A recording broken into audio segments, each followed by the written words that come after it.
How many of you know the rules or even the objective of the Trouble Brewing minigame? Even if you asked someone who's playing this minigame, they probably won't know the answer because they're not actually playing it. They're just sitting there idly waiting for the game to end so they can fill out their collection log. I have an idea to make this game less intimidating and more rewarding. But before I get to that, I want to address some lower hanging fruit. These are my ideas to fix OSRS's worst minigames.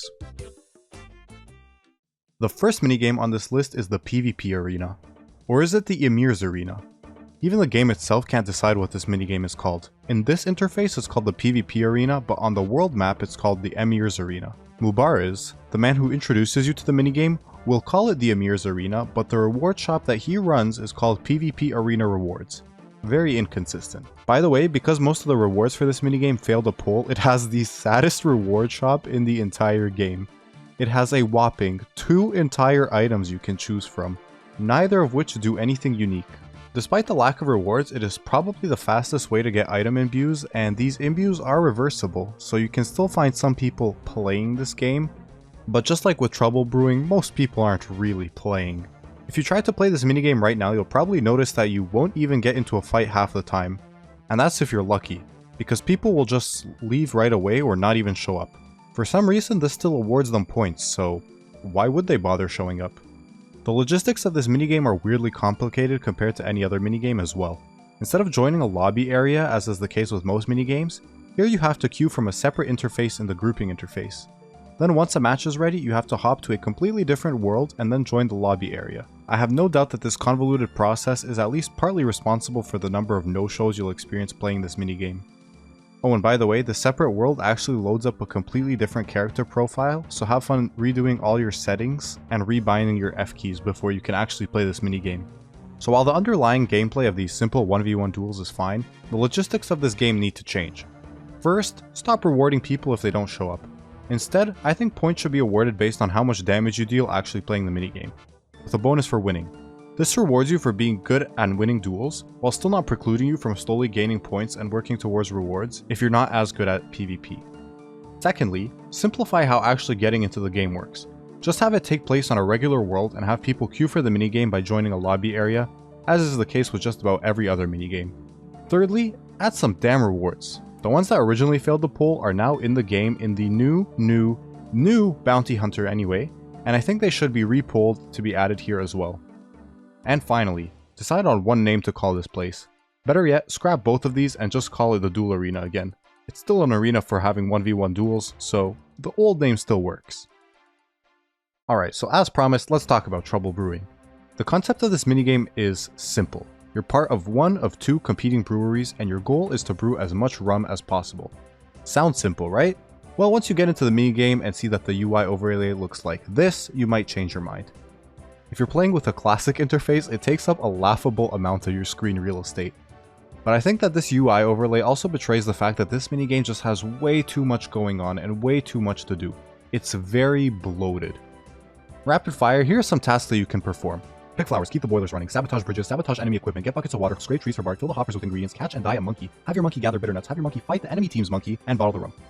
Yes, there are a lot of steps to just make a couple bottles of rum in this minigame. Honestly, if this was a standalone competitive first-person 5v5 game, Jagex please take notes, with voice chat enabled, I could see this as being really fun. But in RuneScape, where your only means of communication is text chat and the game doesn't actually assign you any of these roles to do, coordinating who should do what as part of this process can be difficult. And if you were to join this minigame, you'll see that the vast majority of people simply gather 100 buckets of water and then go AFK. My idea for how to remedy this would be threefold. Number 1, pare down the number of things to do. Number 2, make sure every player has to do a bit of every step in the process. And number 3, change the nature of how the 2 teams interact. Let me elaborate on those things. The current goal of the minigame is just to produce more rum than the other team. Actually, it's just to produce as much rum as possible. I don't even get why it's a competitive game where you can sabotage the other team, since this seems to have no impact on your team's score or on getting any of the rewards. In order for it to make sense as a competitive game, I would instead model the goal after Overcooked, where your team has to fulfill specific orders faster than the other team. A delivery person for a certain pub would show up with a cart and ask for some number of bottles of rum with certain ingredients. Only 2 to 3 ingredients per bottle to keep it simple. Since accessing Trouble Brewing requires the Rum Deal quest, which revolves entirely around brewing some rum, The process in this minigame should be changed and simplified to be similar to what you do in that quest. In this case, the rum deal quest would act a bit like a tutorial for the minigame in the same way that the Temple of the Eye quest acts as a tutorial for the Guardians of the Rift minigame. In this process, each player can only brew one bottle of rum at a time and can only interact with their own vat. This ensures everyone has to perform all parts of the rum making process and not just filling buckets of water like most people currently do. To summarize, the steps you have to keep track of now are quite simply receiving an order, getting the correct ingredients, adding everything you need to your vat, and bringing your finished rum to the cart. Instead of sabotaging the other team, your conflict would stem from the fact that you're trying to pick the correct ingredients before they do, and force them to go looking further for the ingredients that they need, since they'd have a bit of a respawn time. This is a much simpler version of the minigame that's easy to do in large, uncoordinated teams, while still being a bit competitive and a little bit hectic. Most importantly, it's a lot easier for people to understand all the steps involved with playing the minigame. Of course, its complexity isn't the only reason Trouble Brewing is unpopular, its rewards are pretty lackluster too. The cosmetics do look cool, but beyond that, the XP you get is meager to say the least.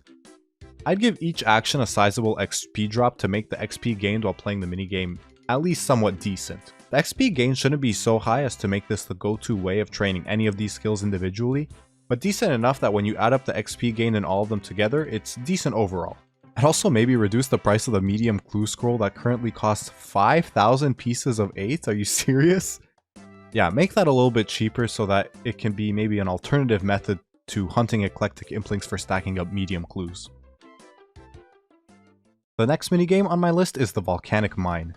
This minigame actually offers some really decent mining XP rates, but still isn't as popular as something like Guardians of the Rift or Temporos are for their respective skills. This minigame still has its enjoyers who maybe won't like that I put it on a list of OSRS's worst minigames, but I think that any minigame designed for groups whose design actually discourages you from doing it in groups needs some fixing. I think that the actual idea behind this game is fine, the real problem is with how it scales. The game takes place inside a volcano and revolves around mining 1 to 3 large boulders as they flow down a lava river, while also regularly checking on vents located around the mine and blocking or unblocking gas chambers as necessary to maintain a good pressure level in the mine and prevent it from collapsing. Unlike many other minigames, instead of just ending and kicking you out when the timer expires, you actually have to run to the exit before the mine collapses at the end to avoid dying. The reason why this game kinda sucks to do in larger groups, and why you'll often find its dedicated world empty, is because larger groups introduce more of these large boulders into the mine and decrease XP rates. In addition to the fact that you now need to be more coordinated with how you mine each rock to maintain mine stability. I think the minigame is a little bit intimidating for new players since it requires you to be coordinated and fulfill a specific role, as well as the fact that you can suffer an unsafe death, which is particularly bad for hardcores. My personal suggestion would be to change how the game flows in order to make it easier to coordinate at what time someone needs to go check the vents and adjust the gas chambers. I would have it so that every time a boulder moves downstream, it'll get caught in a lava vortex that is inaccessible until all of the boulders are at the same point in the channel. At that point, you have to go and check the vents and the gas chambers before the rocks will proceed further downstream. This more naturally guides players through the flow of the game, similar to Temporos, where it's visually obvious what you need to do at what time. This would also address the scaling issue since you no longer need to worry about coordinating when to mine which boulder to maintain the mine stability.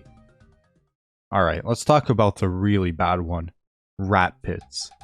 Much like how the quest required to unlock it, Rat Catchers, is the worst quest in the game, the rat pits is the worst minigame in the game, no question. Even if you completed the quest, you might not even know that this minigame exists. The minigame involves, I kid you not, visiting these underground gambling rings gathered around what look like dogfighting pits, and throwing your cat into a rat-filled pit against another player's cat and betting on your cat hunting more rats. You can even tell your cat to fight to the death in there and actually let it die. It's an unusually cruel part of the game. But that's just the beginning of how horrible it is. Aside from the fact that you can't find someone to play this game against because the minigame is useless and dead content, even if you did find someone who wanted to play, you'd have to make sure that you both have a cat at the same growth stage, because this minigame is actually 4 identical minigames in different areas of the world that each only support one growth stage of cat for some reason. The gameplay of the minigame itself is also not really gameplay, it's just watching your cat hunt rats and hoping it catches more rats than the other player's cat, and that it doesn't die in the process. This minigame really is just straight up gambling. Not only that, but in its lifetime this minigame was responsible for not 1, but 2 game-breaking glitches. a money duplication glitch in Old School, and a summoning glitch in RuneScape 2 that let your cat kill other players' summoning familiars and then steal any items they were carrying. It's so buggy and useless that in RuneScape 3 they just straight up removed it from the game back in 2016. Which is honestly my suggestion for what to do with it in Old School too, because I think there's no polishing this turd. But perhaps worst of all is the fact that you have to complete the Rat Catcher's quest to even play this minigame. Thank you for watching. If you want to see my ideas for fixing OSRS's worst weapons, click the video on the left. If you want to watch Jimmy's video on why Rat Catchers is the worst quest in the game, click the video on the right. And if you have any other minigames you think need fixing, feel free to leave your ideas in the comments below. If I see enough different minigames mentioned, I might make a part 2 to this video. Bye bye!